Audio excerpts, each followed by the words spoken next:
Subscribe करें हमारे channel Vinayak career institute को और दबाएं इस बेल आइकन को ताकि हमारा अगला वीडियो आप मिस ना कर सके। Good morning student. आज हम डिस्कस करने वाले हैं जो टॉपिक है हमारा रेट ऑफ केमिकल रिएक्शंस। ठीक है, तो स्टूडेंट हमने इसके पहले वाले वीडियो में या इसके पहले टॉपिक पे हमने डिस्कस किया था कि जो रिएक्शन होती है उसकी स्पीड्स के बेस पे हमने देखा था कि रिएक्शन जो होती है वो 3 टाइप की होती थी, फास्ट रिएक्शन, स्लो रिएक्शन और मिड रेट रिएक्शन। अब हम ये देख रहे हैं कि जो रिएक्शन हो रही है उस रिएक्शंस के अंदर जो केमिकल रिएक्शन होती है उस रिएक्शन के अंदर उसकी स्पीड्स क्या है या उसका रेट ऑफ फैक्टर्स क्या होता है या रेट ऑफ रिएक्शंस क्या होती है, उसके बारे में अगर अपन बात करेंगे तो एक्चुअल में जो रेट ऑफ रिएक्शन होती है वो क्या होता है कि किसी भी रेट ऑफ रिएक्शन के अंदर जो चेंज होता है, किसके अंदर चेंज इन कॉन्सेंट्रेशन,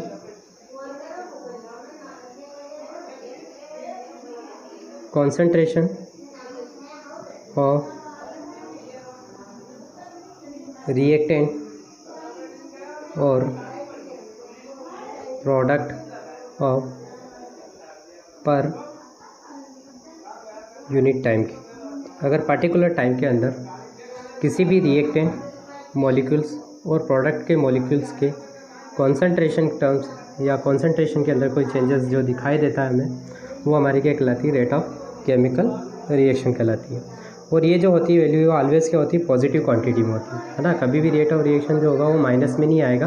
आपको ध्यान रखना कि हम कोई भी रिएक्शन को करवाते हैं तो माइनस में नहीं जाती है, हमेशा क्या होती है, ऑलवेज एक पॉजिटिव क्वांटिटी होती है। It is a positive quantity. अगर अपन बात करते हैं तो अगर फॉर जनरल इक्वेशन ले लें, फॉर ए जनरल इक्वेशन, तो स्टूडेंट देखना कि अगर हमने जनरल इक्वेशन ली है, ए को कन्वर्ट करवा रहे हैं बी के अंदर। अब ए गिव्स बी, ए हमारा क्या है, ए एरो के इस साइड है इसलिए इसको अपन क्या बोलना, दिस इज ए रिएक्टेंट और दिस इज ए प्रोडक्ट। अब एक्चुअल में होता है क्या है, जो कॉन्सेंट्रेशन होता है रिएक्टेंट के अंदर वो डिक्रीज़ होता है और प्रोडक्ट के साथ क्या होता है, इंक्रीज़ होता है। अब हम बोलना क्या चाह रहे हैं कि रेट ऑफ केमिकल रिएक्शन जो है वो क्या है, किसी भी रेट ऑफ केमिकल रिएक्शन जो होती है वो चेंज होता है किसके अंदर, कॉन्सेंट्रेशन, रिएक्टेंट और प्रोडक्ट। किसके कॉन्सेंट्रेशन में, रिएक्टेंट और प्रोडक्ट के per unit of time. Speed के अकॉर्डिंग उसके रिएक्टेंट और प्रोडक्ट के अंदर क्या होता है, कॉन्सेंट्रेशन के अंदर जो चेंजेस होता है वो हमारी क्या कहलाती, रेट ऑफ केमिकल रिएक्शन कहलाती। आई होप यहाँ तक आपको समझ में आया। चलो ठीक है, अब हम इसके फॉर्मूले की बात कर लेते हैं कि रेट ऑफ केमिकल रिएक्शन को कैसे निकाल सकते हैं। तो इसका फॉर्मूला होगा हमारा रेट ऑफ केमिकल रिएक्शन क्या है। देखो अभी आपको मैंने बताया कि जो होता है वो क्या होता है, change in concentration in reactant and और पी। आर को मैंने रिप्रेजेंट किया है रिएक्टेंट से और पी को मैं बता रहा हूँ प्रोडक्ट से। किसके according, per unit of time. किसके अकॉर्डिंग हो रहा है ये, per unit of time interval. ठीक है दोस्तों, अब अपन बात करते हैं कि ये फार्मूला अपन दें। अब हम बोलना क्या चाह रहे हैं कि जो रिएक्टेंट मॉलिक्यूल्स होते हैं वो कंज्यूम होते हैं, डिक्रीज होते हैं, इसलिए इसको अपन किससे बताएंगे, माइनस के साइन से, और प्रोडक्ट को किससे बताएंगे, प्लस से। अब अगर अपन इसमें देखें तो इसमें क्या क्या है, तो इस इक्वेशन के अंदर अपन देखते हैं। तो पहली चीज़ अगर हम बात करें रिएक्टेंट्स के अंदर, तो रिएक्टेंट मॉलिक्यूल्स हमेशा क्या होते हैं, डिक्रीज़ होते हैं। डिक्रीज़ इन किसके, कॉन्सेंट्रेशन इन रिएक्टेंट, और ये हो जाएगा per unit of time interval. ठीक है, अब इसके बाद क्या होगा कि अगर अपन इसको सिमिलर फार्मूला जो निकाले वो किसका निकाल लें, प्रोडक्ट का। तो प्रोडक्ट का भी क्या होता है, प्रोडक्ट हमेशा क्या होता है, इंक्रीज। तो increase in concentration in product upon क्या हो जाएगा, टाइम इंटरवल। ठीक है, अब जो बताया आपने किस में बताया, कॉन्सेंट्रेशन। अब आप ये देखो कि रिएक्टेंट माइनस का होता है और प्रोडक्ट हमेशा क्या होता है, इंक्रीज़ होता है, इसलिए अपन इसको फिर से बताएंगे प्लस के साइन से। हमने एक जनरल इक्वेशन ली थी कि हम ए से बी में कन्वर्ट कर रहे थे, तो ए जो है रिएक्टेंट मॉलिक्यूल्स था और बी हमारा क्या था, प्रोडक्ट। तो रिएक्टेंट हमेशा कंज्यूम या ब्रेक हो रहे थे, टूट रहे थे, इसलिए माइनस में, क्योंकि बिकॉज फॉर डिक्रीज प्रोडक्ट हमेशा बढ़ रहे थे, इसलिए इसको बने होता है इंक्रीज़। तो ये हमेशा किससे होगा, प्लस साइन, और ये किससे होगा, माइनस साइन। तो ठीक है दोस्त स्टूडेंट, अपन अब इसका क्या करते हैं, एक इक्वेशन को मैच करते हैं, ये ब्रेक करते हैं। तो वापस अपन एक इक्वेशन ली कि हमने बोला कि ए प्लस बी फॉर्म हो रहा है किसके अंदर, सी प्लस डी के अंदर। तो ए प्लस बी हमारे क्या होते हैं, इसको आप ध्यान रखोगे तो ये वापस हमारा क्या हो गया, रिएक्टेंट, और इसी को हम क्या बोलेंगे, दिस इज़ प्रोडक्ट। रिएक्टेंट की बात करोगे माइनस का है, प्रोडक्ट का है तो प्लस का साइन।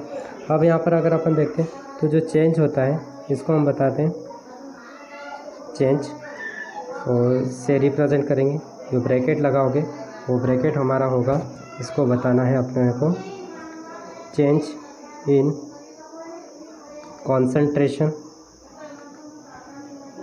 और इसके बाद प्लस साइन का यूज़ करेंगे अपन। Plus sign is used when we refer for product concentration. Similar, minus sign is used when we refer for reactant concentration. I hope आपको यहाँ तक स्टूडेंट समझ में आया होगा कि अब ये जो टर्म्स को लेकर हम डिस्कस करेंगे कि क्या होता है कि ए को बी में और सी को डी में तोड़ा।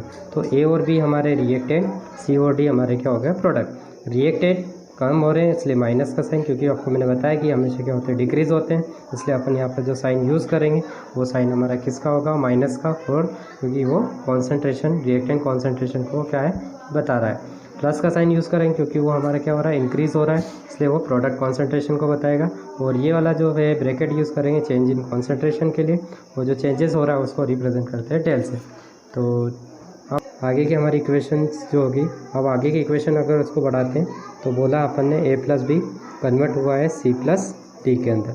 अब देखो ए प्लस बी रिएक्टेंट है और ये हमारे क्या होते हैं, प्रोडक्ट होते हैं। अब इसको अगर अपन तोड़ेंगे तो रिएक्टेंट्स जो बताएंगे वो इक्वल का साइन, इक्वल के साइन के आगे क्या होगा, माइनस का, क्योंकि ये रिएक्टेंट है और डिक्रीज़ होते हैं। चेंज के अंदर होगा ए अपॉन क्या हो जाएगा, डेल टी, क्योंकि ये टाइम इंटरवल के बाद। सिमिलर आप अगर निकालोगे तो बी भी हमारा क्या है, रिएक्टेंट है, इसलिए ये क्या होगा, माइनस में। डिसअपीरेंस जो बता रहे अपन, डिसअपीरेंस बोल सकते हैं इसको, तो ये हो जाएगा बी, तो डिसअपीरेंस हमारा डेल बी होगा, डेल बी, और change in concentration B upon del T. तो ये दोस्तों हमने निकाला है किसका, रिएक्टेंट का। इसी से हम क्या निकालेंगे, अगला प्रोडक्ट के बारे में निकालते हैं। तो प्रोडक्ट हमारा क्या होता है, इक्वल का साइन, चेंज इन प्रोडक्ट क्या है हमारा, जो हुआ है सी प्लस डी में कन्वर्ट होता है, ये हो गया सी प्लस ये हमारा हो गया डेल टी। सिमिलर निकालोगे, चेंज प्रोडक्ट हमारा हो जाएगा डी अपॉन क्या हो गया, डेल टी। अब अपन ने इसको देखा तो ये जो चीज़ें निकाली वो अपनी क्या हो गई थी, रेट ऑफ केमिकल रिएक्शन का। दोस्तों इसमें क्या होता है, एक ऑब्जेक्टिव क्वेश्चन हमारा बाजार आता है, जिसको होता है यूनिट।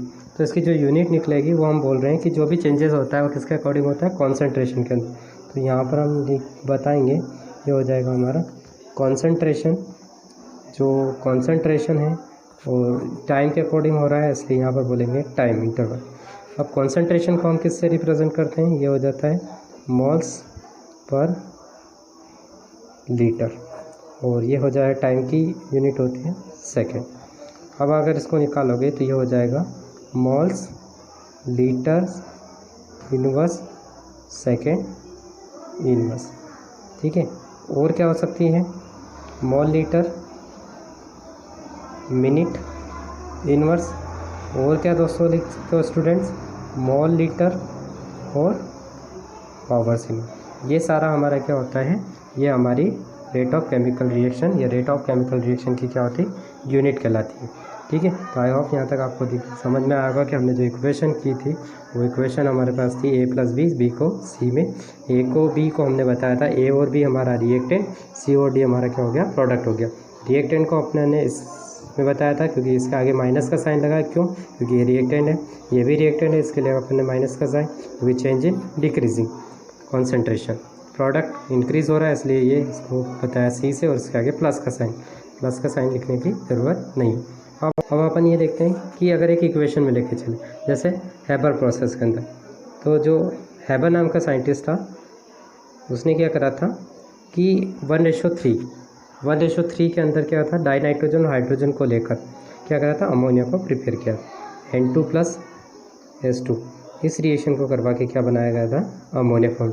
अब इसमें एक चीज़ ये देखना कि जब तक आप रेट ऑफ केमिकल रिएक्शन निकालते हो तो उसमें ये देखना पड़ेगा आपको, जब तक वो रिएक्शन बैलेंस नहीं होगी तब तक आप उसका रेट ऑफ केमिकल रिएक्शन नहीं ले सकते हो।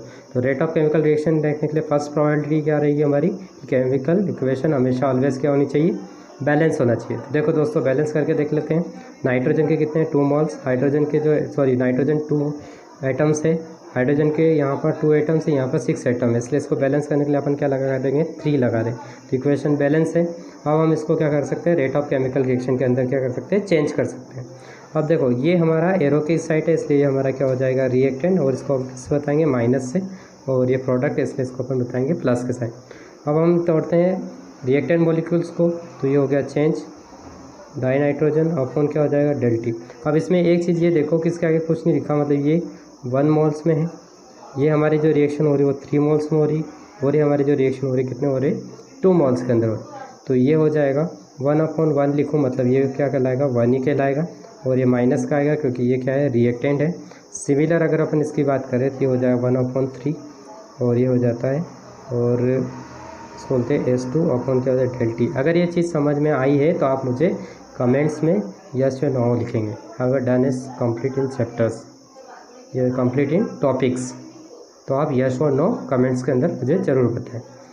1/3 रिएक्टेंट का है तो क्या लिखूँगा मैं इसके आगे, माइनस का साइन। अब हम प्रोडक्ट की बात करते हैं, तो प्रोडक्ट हमारे पास में क्या है, 2NH3 मतलब 2 मोल्स के अंदर, ये 1/2, ये हो जाएगा चेंज 1/2। तो अब हम प्रोडक्ट की बात करते हैं। प्रोडक्ट हमारा है हैबर प्रोसेस के अंदर नाइट्रोजन हाइड्रोजन क्या बन रहा था, अमोनिया के कितने मोल है, 2 मोल्स। अब इसको हम चेंज करके देख लेते हैं। तो 1/2 क्यों लिखा, क्योंकि 2 मोल्स के अंदर हो रही है, ये हो गया चेंज, और कॉन्सेंट्रेशन किसके, NH3 के, तो ये हमारी हो जाएगी अपॉन ΔT। ठीक है, यहाँ तक है कि आपको ये चीज़ समझ में आई होगी। अगर ये चीज़ समझ में आई है तो आप मुझे कमेंट्स में यस या नो करके लिखें, और देखिए इससे अगला जो है वो अपन इसमें न्यूमेरिकल्स क्वेश्चन या ऑब्जेक्टिव क्वेश्चन जो है वो सोल्व करेंगे। तो इसलिए आप मुझे अगले लेक्चर के लिए आप मुझे इसमें डाउट कमेंट्स में बताएं, ताकि मैं उसका अगले वीडियो के अंदर उस डाउट को सोल्व कर सकूँ। एक और चीज़ मुझे ये बताना था कि इसका जो ग्राफ था, वो ग्राफ भी क्या होगा कि अगर अपन जो ग्राफ बताएंगे वो 2 के बीच में बताएंगे। ये हो जाता है हमारा time interval rate of reaction का, और किसके बीच में बात कर रहे हैं अपन, कॉन्सेंट्रेशन का। तो रिएक्टेंट हमेशा कंज्यूम होते हैं, डिक्रीज़ होते हैं, इसलिए ये रिएक्टेंट का साइन हो जाएगा, और ये जो होगा वो हमारा किसका होगा, प्रोडक्ट का। तो दोस्तों ये हमारा ये हमारा ग्राफ बनेगा। यूनिट मैंने आपको बताई थी इसके पहले वाले में, आप उसको जाके देखें यूनिट इसकी क्या होती है। वो यूनिट में आपको शॉर्ट में फिर लिख देता हूँ। इसकी यूनिट जो कहलाती है मोल लीटर सेकेंड इनवर्स होता है, ठीक है। और इसी को अपन ने लिखा था मोल लीटर मिनट इनवर्स, और इसी को दोस्त स्टूडेंट अपन ने लिखा है मोल लीटर आवर्स इनवर्स। तो ये हमारा एक नया क्वेश्चन है जिससे हम ऑब्जेक्टिव क्वेश्चंस को या 1 मार्क्स के क्वेश्चंस को हम क्या कर सकते हैं, इजीली क्लियर कर सकते हैं। तो यहाँ तक आप लोगों को क्या है, इजीली समझ में आ गया होगा। तो जो भी अगर आपको डाउट होता है या नेक्स्ट जो डाउट आता है वो डाउट जो है वो मुझे नेक्स्ट लेक्चर में या नेक्स्ट वीडियो में मैं आपको सोल्व करने की कोशिश करूँगा। ठीक है, जय हिंद, जय भारत।